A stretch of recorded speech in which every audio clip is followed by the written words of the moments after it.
get ourselves our awesome cast here ready on the stand. I'm gonna welcome them back in now. But yeah, to see what they got to say about this one. All right, what do you think about this coming up match? So it's gonna be a Bowser Jr. versus King K. Rool.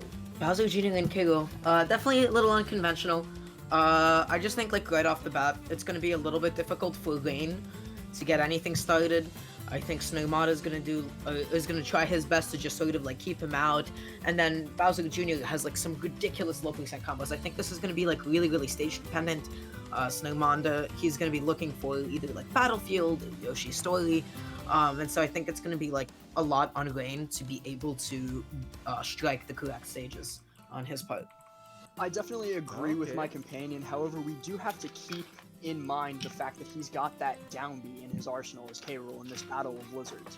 So if Snormanda tries to zone him out in any way with Bowser Jr., for example, he will have the option of just saying no and camping him out with his own neutral B and superior range. I hope that's not what we end up seeing on stream, because that wouldn't be very much fun for the ladies and gentlemen at home, but it is a possibility. Yeah, definitely. Like any character having a reflector certainly like makes. I don't want to say like it completely changes the matchup, but it just like adds like an extra level of depth that Snormanda has to be playing around. I'm not sure what they're waiting for still. Because I see it's just the same thing that all these like top players keep complaining. They don't want to play on stream or don't want as many commentators on the set. But hey, you know, we reserve the rights. If you're joining our tournaments and the rules, if your set is picked for stream, it's picked for stream, and that's fine. Oh, does somebody not want to play on stream? It's the second time. JW was the first one, and then unfortunately ended up DQing because he wants to say that it was the lag why he lost to Marvel. And then for this one, I guess Snormander's just kind of worried that it would lead to lag. I mean, regardless, unless it's like detrimental, like I'm talking, you know, you can see a presentation slideshow on your screen, then yes, of course, we'll take some measures from there. But at this point, it's just you know, being picky. Okay, yeah. But I anyways, can say that I'm playing on a LAN connection, so Same here. I'm not worried about lag myself. However, I can see how it could be a valid concern. However, I don't think it's. I mean, it's based on the arena host, so like there's gonna be like a little bit of added latency, like based on the connection of the arena host. But I assume like your connection should be Oh, my connection's pristine, man. I pay so much for it, and I obviously connected as well because I make sure, obviously, of course, like I believe it. With so much when there's so much streaming and there's streaming tournaments, oh man, instantly like I just called. I knew it was gonna hurt, but it's like 100 something a month for my connection, and I feel it. I understand. I would not want to compete in a tournament, and then I lost because the TO has like crappy internet. So I understand. Ladies and gentlemen, he is dedicated to his craft. But as we can see, they are getting into the arena, and the battle is about to begin. So game 1, Bowser Jr. and King K. Rool, just as projected, just as they locked in on Smash GG, they're going to be going to Battlefield. Now I want to say right off the bat, I think Bowser Jr. definitely has a huge stage advantage here, able to get so many different platform extensions, you know, like from his like down throw and up throw setups. Like watch this, like already able to get a couple of up airs and up till 73% just from one Right out of the gate, that's gotta hurt Rain right here. I want to say Bowser Jr. is doing a really good job of maneuvering, of positioning himself on the platform as well, where he's able to set up his own projectiles, but also putting himself in a reactable and safe distance away from like the crown and the cannonball. But missing the tech, we're not going to be seeing a jab lock, just going to go for the full gentleman there.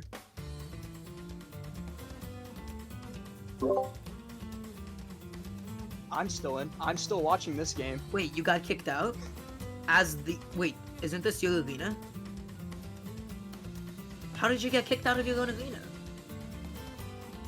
What? I'm still watching this game. As we can see right now, Snormanda just SD'd his first stock and is currently at 11%.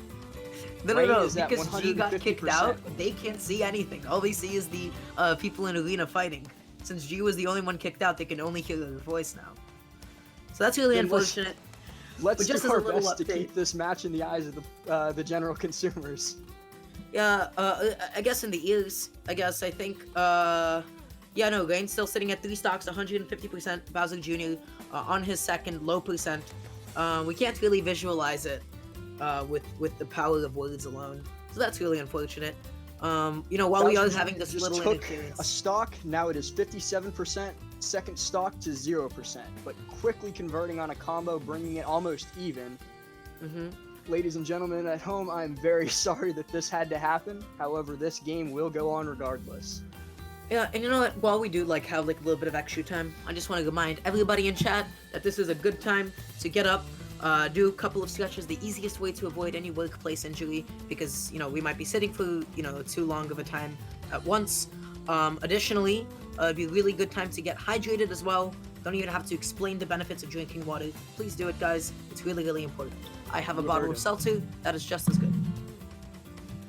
And I know you couldn't see it, but that was a fantastic combo execution by Bowser Jr. Oh, but sadly he SDs. Now they're both at 1 stock apiece, both at low percents. It's not going to be too much longer until we get the visuals back, so you'll have to just bear with us for a little bit longer. As my partner said, stay hydrated. This is a threat. It's not okay, I guess a little bit.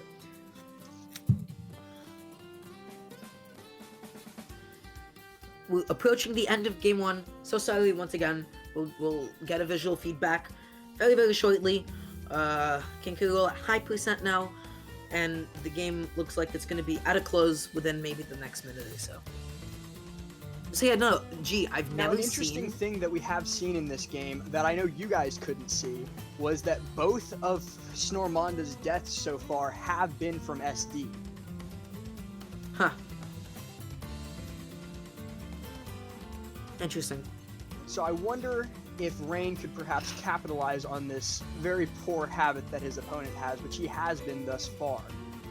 It is currently 112% to 120%, almost at a close. Rain is currently camping out the Bowser Jr. with a whole host of projectiles that K-Rool has at his disposal. But they're both currently in a spot where one good kill confirm will do it. Could even be a back throw from our K-Rool here.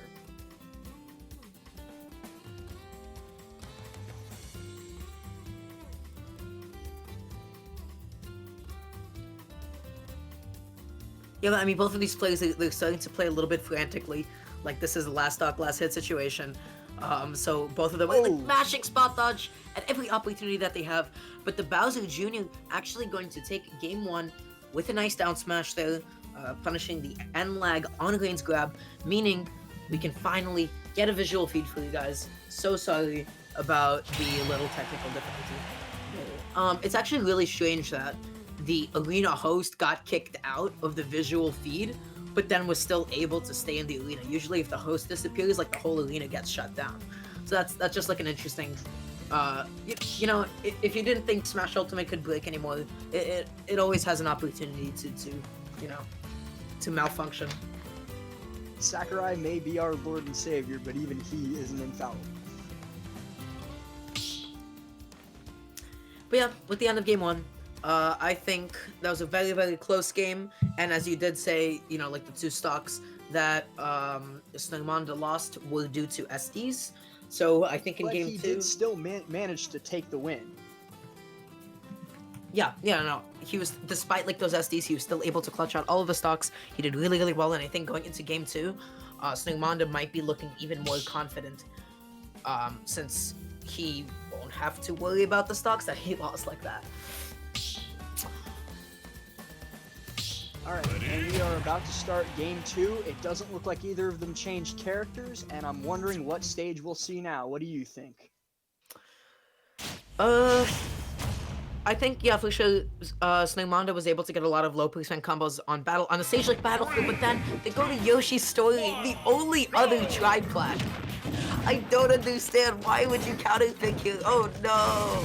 That's okay. He did counterpick to a triplat, but this stage is notorious for gimping Bowser Jr. recovery. I mean, look at this, like, being able to get up platforms, he could get lucky with some even more SDs than he got last year.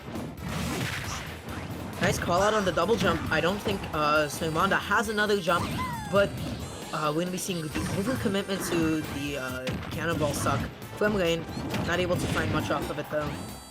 If you'll notice, Rain's belly was cracked, so Snormanda could have capitalized on that very quickly if he tried to do another name. Yeah, just definitely something to be a little bit more mindful of. I like the way that Rain has been using his nail to anti-air Snormanda already, but he has to definitely be always wary of the fact that his armor could break. Crossing up his shield with down is really, really nice, knowing that King K. Rool lacks an out-of-shield option to be able to get out of that, and unfortunately running into the cannonball. It seems after that first match, Snormanda is much more confident than he was. He's approaching a lot quicker. Oh, but Rain is going to capitalize on that confidence with a quick up air. That was actually a really nice up air out of shield because he adapted very well to the fact that every time that Snormanda was like hitting Snormanda, excuse me. Every time the Snormanda was hitting his shield, he was like jumping up and trying to get catch a jump out of shield. And so like Rain was like, okay, I'm gonna take the stock for it this time. Can see that Rain has gained a little bit of confidence after that first kill. He called out that double jump there, and I'm expecting to see it again. Because we have seen that Snormanda does have a bit of a habit of burning his jump very quickly after getting into the air. I gotta say, Rain is doing a great job of minimizing the damage he's taking at ledge against Bowser Jr. I like his full hop neutral air dodges, but like the next time he does it, I would like to see him get punished for it a little bit more, as it is highly reactable and quite punishable, but that's gonna be the back hit of neutral air to take out the stock. Snormanda sitting at 2 to 1 stocks, only 50%. It does put Rain in a bit of a deficit, also with Snormanda picking up his crown so that he can no longer use it. We have to see if Rain could do something to get out of this deficit that he's found himself in, or if Game 2 will go to the Bowser Jr. Oh my god, that up smash almost taking the stock. You're seeing Snormanda starting to land onto Rain's shield a little bit aggressively, but able to mix him up. Look how much he got from the up throw, and up air strings 73%. That is putting Rain in an awful position, but Rain will capitalize on the grab into down throw and kill him with an up tilt. Fantastic confirm with that close to ledge. However, he still has a lot of work to do if he wants to win this game. Yep, so you see him like start to push up the aggression a little bit. He's coming in with like these falling neutral airs. Snormanda's doing a good job of just like dashing back properly with punishing. Right now this is his game to take, but the SD. A devastating SD. And that means Snormanda is going to take game 2. I guess he's just gonna SD. That's okay. That's fine. Snormanda took it to yeah. Shut out. In fact, this is top 32. That's a pogs. Okay. I think we could use some poggers in chat if you guys would oblige.